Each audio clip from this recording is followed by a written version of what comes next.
What is up, possums?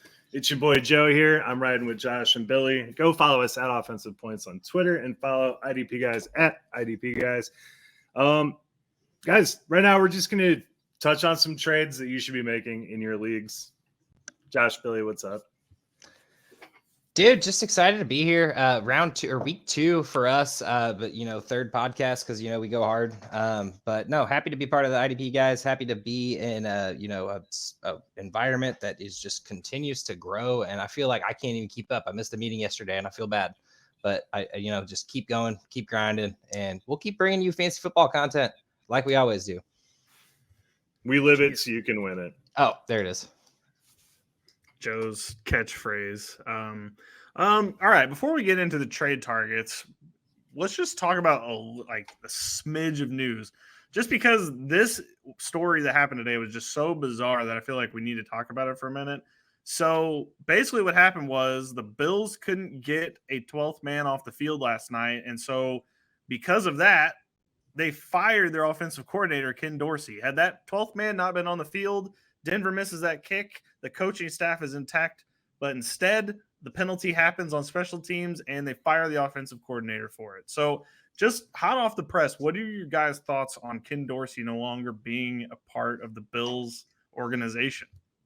Yeah, I feel like Ken Dorsey was like that guy in the office that everyone wanted to get rid of anyway. And then this loss was just so bad. And they were just like, all right, someone's getting the can for this. And it was Ken Dorsey. Yeah, I don't understand. He needed to go.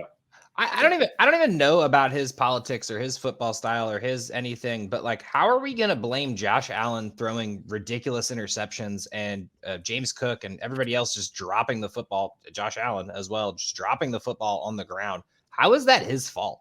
Like, the play calling wasn't bad. I mean, yeah, Diggs didn't get involved really heavily on that Monday night game, but like at the same time, like, that's only his fault. Like they lost that game strictly because of him, not because of Josh Allen. I understand you're not going to go out and fire Josh Allen, but was this just like Joe said, this just seems like a scapegoat. This seems like Johnny from The Office that people are just fucking tired of seeing around the water cooler. Like, not even because he said anything. Reference. He's just one of those guys that like people just don't like. I don't get it personally. Like I said, I don't know much about him personally and his coaching style, but like I don't feel like this was his fault. I feel like this was a scapegoat situation. Well, so Josh Allen leads the league in turnovers for the past 3 seasons. If you combine all 3 seasons, he leads the league. I think they thought they had coached most of that out of him by this point, but he's kind of just backsliding back into the Josh Allen he was when he first got into the league. I don't know what more Ken Dorsey could do for him. They have Stephon Diggs. He's a premier wide receiver. They have Dalton Kincaid, a very good emerging tight end. Most of the weapons on the team, Gabe Davis, Shakir, James Cook, Latavius, like all these aren't bad weapons. I don't really know what more you could add to that. And if you're going to call it the scheme, like I just don't think there's a scheme problem here. I don't know. This was a very bizarre choice to be made, but he clearly isn't liked by the ownership apparently. Yeah. Speaking of other news and just, not being liked, Jack Jones for the Patriots. I know he has had off the field issues, but I just found Bill Belichick's presser very entertaining. Was it off the field issues or was it on the field? Yeah, I think it's just time. Best that we move on. Like, just like either he knows something that we don't know at this point, or he just does not like Jack Jones, and he's just like, no, he's gone. And like Jack Jones looked amazing last year, so it's kind of shocking to see him just be cut. And I actually was looking for news to see. I don't know when he's off the waiver wire, but I saw someone got picked up today on the waivers. Raiders got him. The Raiders got him. Oh, dude, yeah. That is a steal, dude. Like I don't, like I said, off the field issues, and that's kind of just chimes perfectly for the Raiders to have some off the field issues. I was actually kind of hoping the Eagles would get him. I think that just kind of means the Amik Robertson experiment in Vegas is over, and probably got him for one more week, but that's about it. For sure. All right, one more thing, and just because you mentioned Bill Belichick, did you all see the Zoom camera? Well, it wasn't Zoom. It was like a Ring doorbell footage of him leaving a girl's house in the middle of the night. Bill Belichick, shirtless, walking out of somebody's house at 3 a.m. Nope. It was just immaculate footage. I suggest any listeners out there, if you're driving, please do not do this right now. But I suggest just Googling or looking up on Twitter Bill Belichick doorbell cam footage or something, and you will see a shirtless Bill Belichick leaving somebody's house at 3 a.m. shirtless, and it is an amazing piece. I feel like shirtless footage. is never a good way to leave someone else's house.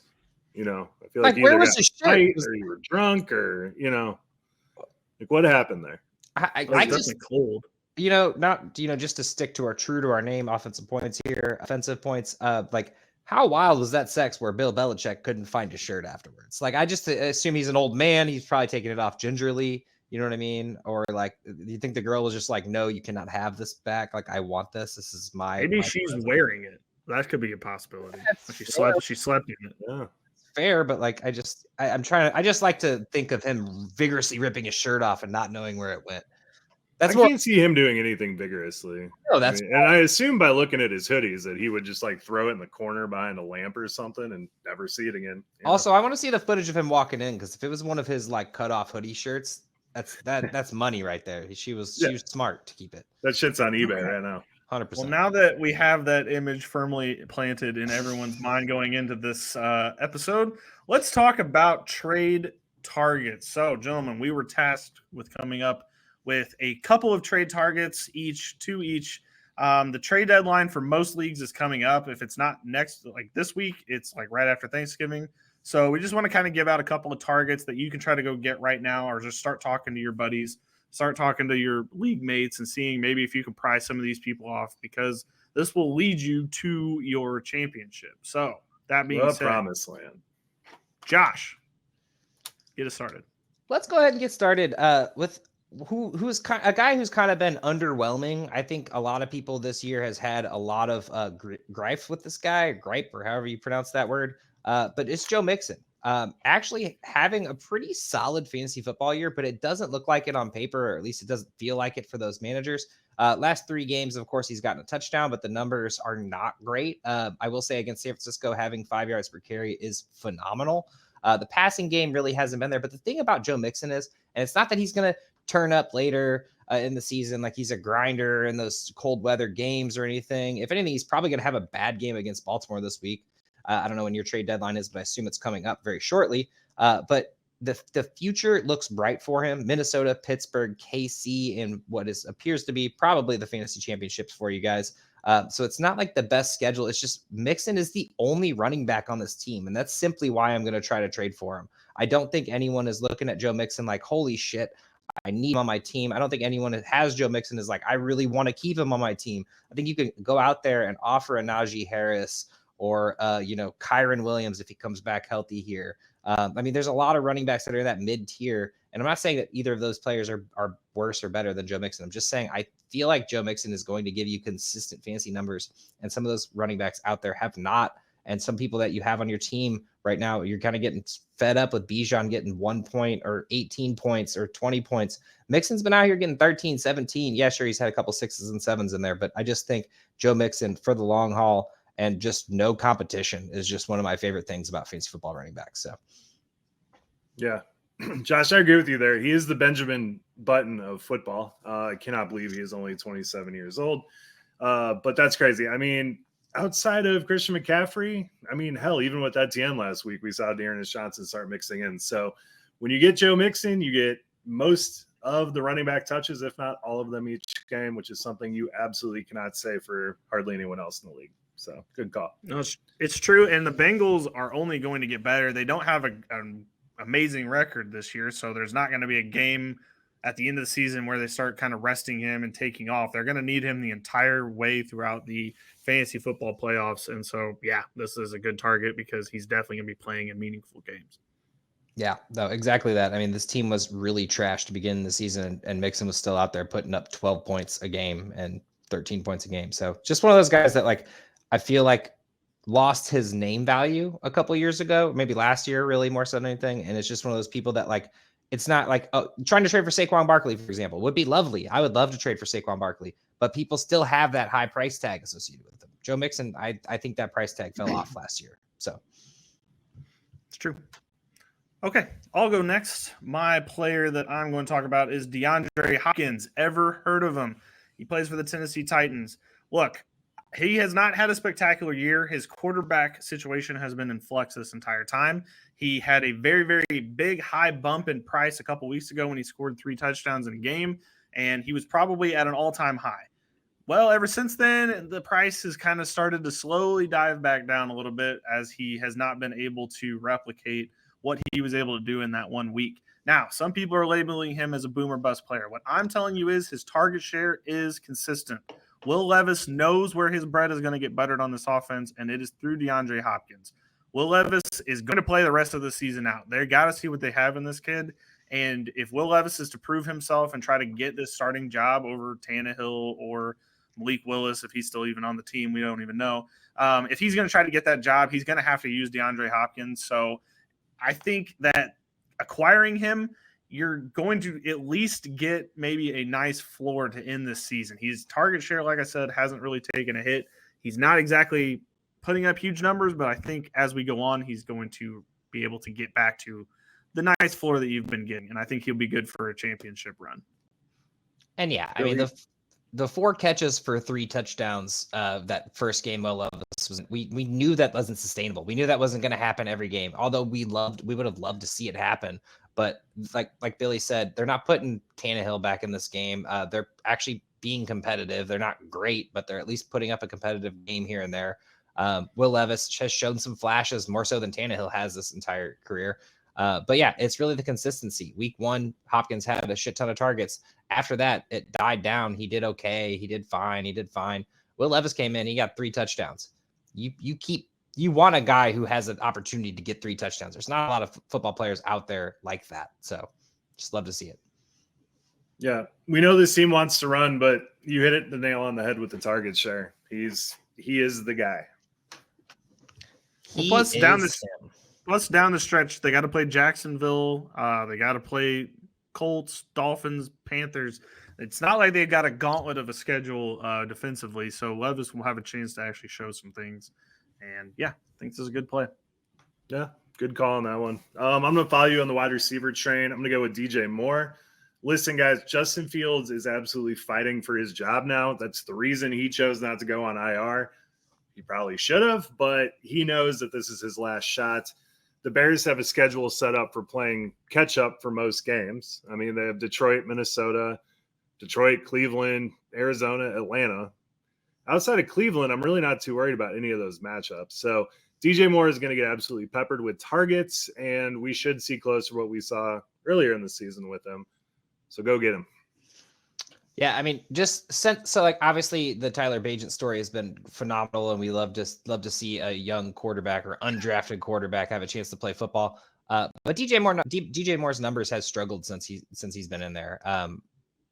Fields loves him, absolutely obvious. I think the 5 touchdowns in 3 games, and then the 230-yard game that he put up against Washington is all but that. So with Fields coming back and him wanting to keep his job, he's gonna throw to DJ Moore. And honestly, I really don't see him throwing to anyone else, really. I mean, Kmet gets a little bit involved. Mooney, honestly, if anyone has upgraded from Bagent playing, it's been Mooney. But DJ Moore to the moon when and if Fields is fully healthy again. No, I agree completely. I think by the time it's all said and done, he is going to finish the season probably as a top 12 wide receiver if Fields comes back and is even remotely healthy. So I think he's a good player to go after right now because, yeah, you've got a good floor. I just hope people aren't too, apprehensive to sell. I think a lot of people are panicking because they should have sold after that 230-yard game. And I think everyone was like, oh, shit, I really missed the boat there. And watching the Bears offense with Bagent, it's just like, I think a lot of people have given up on him. It literally is DeAndre Hopkins because that's the same thing. Yeah. People think they should have sold after the 3 touchdown game, and now they're like, shit, I'm holding this on a bad team. Yeah, these are both good value guys to buy right now. I feel like DJ Moore probably holds a little bit higher just because of what we know he can do. I mean, the 1,000 yards per season, every season he's ever done, except for the one that Joe bet against, is just amazing. I mean, he was right, but now he's on the Bears and he's going for another 1,000 yards. So I don't think you're going to get 49 points every game, obviously, but the fact that he can do it once again is just cool to see. I mean, there's not every wide receiver out there that you'd be trying to trade for can do that. Even, some of these other wide receivers that are actually great, but keeping it on the train, because that's my last guy for at least for offense. This one I think is going to be a little bit harder to get. I don't think that this is a easy buy anymore. It was a week ago, but if we would have done this a week ago, I'd have told you, go buy Devontae Smith. And this was pre-Goddard injury, but without Goddard there, Devontae Smith's numbers have to go up. Really ugly middle stretch of this season so far. Seeing only 5 targets in a lot of games. Wasn't really doing a whole lot with him either. The last 2 games obviously got touchdowns, but even that 7 for 99, 3 for 51, without that touchdown, that's not a good game. And I think you can convince, and this is pre-Chiefs game, because I just have a feeling there's going to be a big game for Devontae Smith. Pre-Chiefs game, this could be the buy. And if hopefully you bought him on the bye week, because that's when kind of people are like, oh, he hasn't been that great. Haven't seen him in a while, even with the 2 touchdowns. But this is going to be a little bit harder, but he's wide receiver 25 right now. He's obviously very young. I would love to buy him in Dynasty anywhere I can, just because this is going to be a 1-2 for years to come. But yeah, to go buy Devontae Smith if you can. I don't know what you're going to have to pay. It's probably going to be a little bit more than anyone we've talked about so far, but I think at the same time, the boring last name might help you out. I swear to God, when people have, cool ass last names, you're like, man, I'm not trading Smith and Jigba. Like, I'll trade Devontae Smith. Like, Smith, yeah, whatever. Boring last name. But go get this guy. Maybe argue that he's too small to be a wide receiver. It's a dumb argument because it's very true that he's a very great wide receiver. But I don't know, man. Pull your strings like you do when you're trading. Don't be a complete douchebag about it. But you should be able to try to get Devontae Smith at the very least. Trading is definitely a selling and negotiation art. So, but that's it really is. There's several books out there you can read if you want to get better at it. I think people would be willing to give up Devonta Smith for the right price. So I think a Mike Evans, maybe something like that, after having a pretty decent game last week. I'm not trying to put a name on it. I'm not trying to give you comps to who to trade. Obviously everyone's team's different, but or running backs. Say you're flush on running backs. Running back's a hard position to come by. Say you have Javonte Williams for Devontae Smith. In a redraft league, I think you can get that deal done right now. Yeah. Oh, yeah. But don't do that. You should keep Javonte Williams. That's a whole other topic. You should keep Mike Evans. Yeah, probably so. I'd take Devontae over Mike Evans right now. Fireball bet to finish the absolutely. Finish the season. Write it down. We will write that down. What a bizarre fireball bet. Okay. My last player is a running back. He's currently on IR. His name is Kyron Williams for the Rams. Look, people have probably either A, forgotten he's on their team, or B, they're kind of salivating for him to come back. He's had multiple games of over 100 yards, his touchdowns. He's had 5 total this year. Look, I think Sean McVay really wants to commit to Kyron Williams, at least to finish out this season, just to kind of see what they have. He should be available to come back after the bye, or at least if it's not after the bye, it's after the next game. So you're probably going to still have to hold him for a minute, but I think right now is the time to strike because he's on that bye week. You might have a manager that's kind of getting desperate for players because they seem to be just kind of dropping like flies. So this will be a good person to go after right now because that back end value. Now he does have a tough schedule down the stretch. I'm not going to try to hide from that because the defenses he plays at the end of the season, Browns, Baltimore, Seattle, he plays some kind of tough run defenses, but I think with his pass catching ability, it kind of neutralizes that rush problem. I think he's going to be able to give you good returns on a playoff run. I'm not gonna lie to you. His first game of the playoffs is phenomenal. His second game not so great. But then playing the Giants in the championship, Kyron Williams, if he gets that full workload, oh my God. Oof. Yeah. But playing the Saints on semifinals is a little tough. Yeah. Saints can be beat pretty easily. That's fair, especially with Puka and Cup out there. But no, I've Kyron Williams in the Kings Classic, and I've been starting Jaleel McLaughlin in his place because it's a very deep league, and I can't wait to get Kyron Williams back. Very excited about that. Yeah, no, I'm super excited about getting Kyron back. It does say on Sleeper at the current moment that this is recording a few days a little bit before the week comes in, but it says that he's expected back week 12, so might not be back week 11 just yet. But that's even better for you. He's on a bye.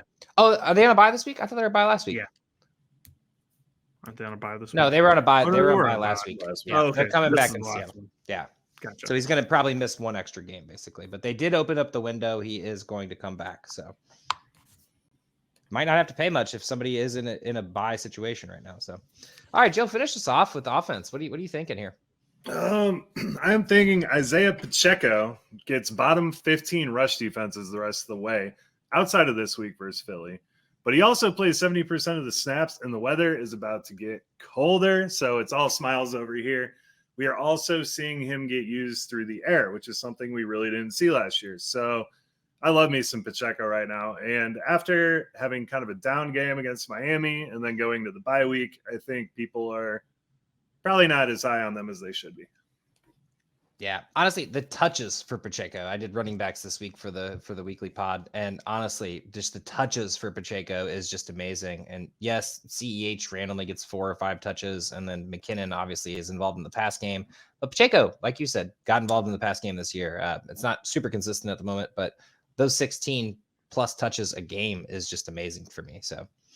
He runs like a Dragon Ball Z guy, and it's about to be real violent and real cold. I mean, I think, Josh, it's going to be like 40 degrees when you're at that game on Monday. So I think it might be raining too. It might actually be a really good run game. I saw 36 degrees in the Jets game, is what they're calling for. So I'm ready for these running backs to really start reminding us why we draft them. So, yep. Pacheco runs like he hates the ground, and that is the best way to play if you're a running back. And he plays like a big running back for as little as he is. You'd think that he'd be more like a quick, like shifty, swift back, but he really runs like he's Derrick Henry out there, and I love everything about that. Sure. Getting into a little bit of defense, because we are on a defensive channel like we've always been, but just in general, let's talk about a little bit of defense, because those listeners out there that haven't ever heard us before, we do love IDP, and I just want to let everybody know that. So let's get into it. Shocker, I'm going to go with an Eagles player. I love this as a trade target. I think you can, although doing a little bit better, you can convince somebody to trade you Hassan Reddick. Personally, obviously had a really shitty start to the year, 0 sacks, 1 tackle in 3 games, and then came back with some pretty strong performances. But it's not the blowout performances we were seeing last year. He was like defensive end number 6 last year for most of the year. And now he's like in the 20s. So just one of those guys that, is always going to be, you can maybe argue that he's in a rotation, Sweat's out there. He splits with Graham. He doesn't get all the snaps. Those snap numbers are actually going up. So you don't maybe not use that. But I feel like at the same time, Hassan Reddick, as the winter gets cold, or as the weather gets cold, Reddick comes in and hits people hard, and those balls flop around. So those forced fumbles are coming.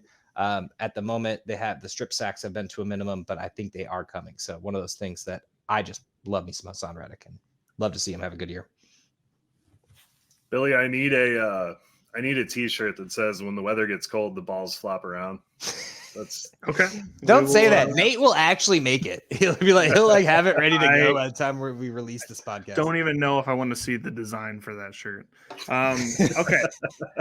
My defensive target is Brian Branch from the Detroit Lions. After he got hurt, his numbers have not quite bounced back yet, but just listen to this stretch to end the season. He plays Chicago twice, plays Green Bay.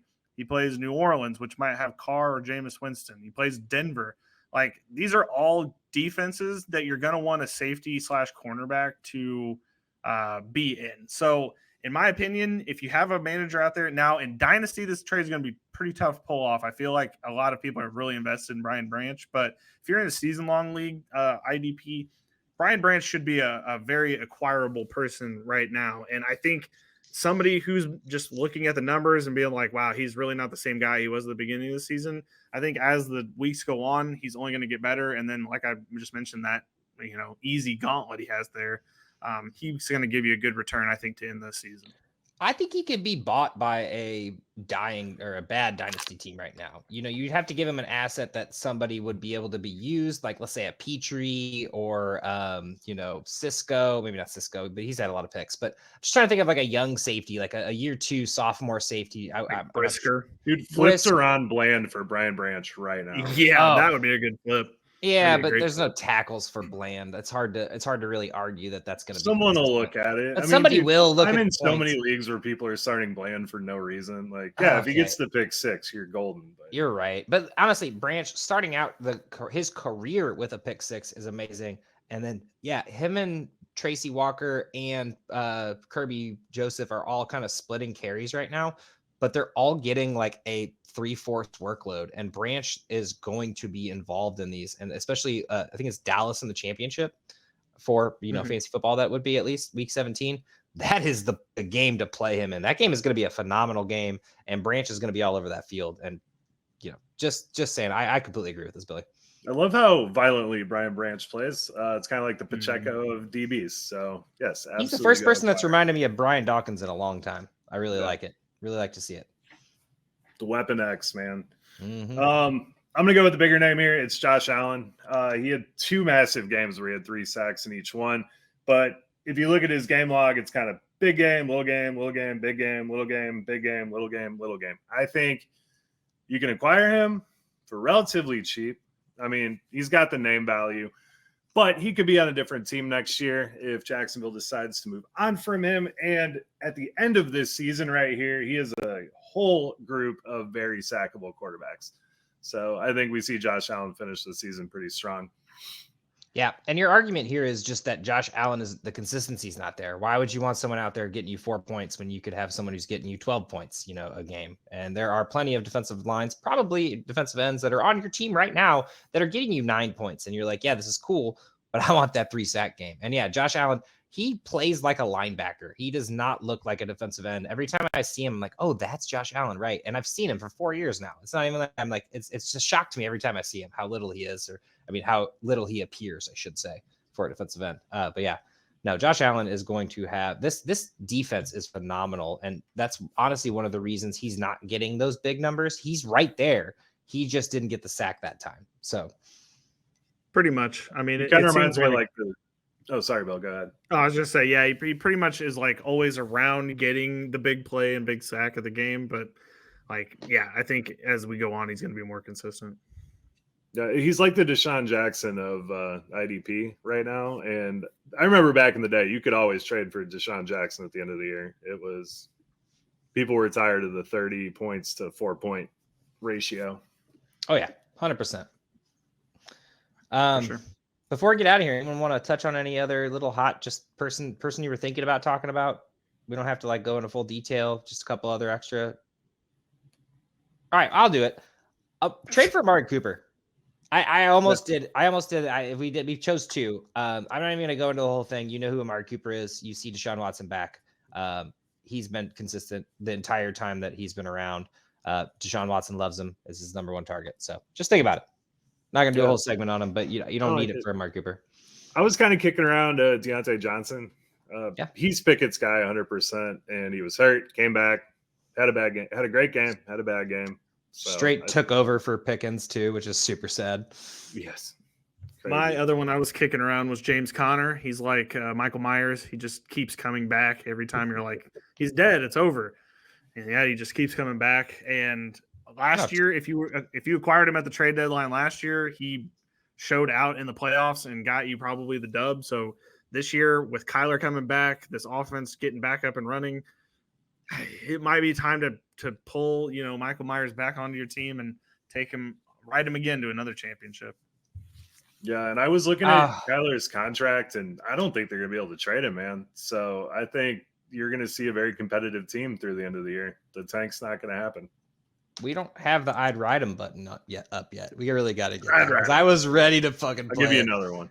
Yeah, I'd ride him. But yeah, no, just keep following along. If this is your first time here, we've been doing this for a couple years now. This is our new set, and we are happy to be here, and we will continue to do basically exactly what we just did, except we do a lot of other different stuff too. So come check us out. And I do want to apologize. This outro is a little bit aggressive, but I love it. So turn your music down. Just a little bit. Like hit the volume a couple times. There's a little bit of bass I need to figure out a bit. So for sure. We'll see ya. Good night. Get us out of here. Thank you for watching this IDP Guys video. If you like this content and you want more fantasy football content, click here. If you enjoyed this video and you want to see more videos to help you master your IDP league, click here to subscribe.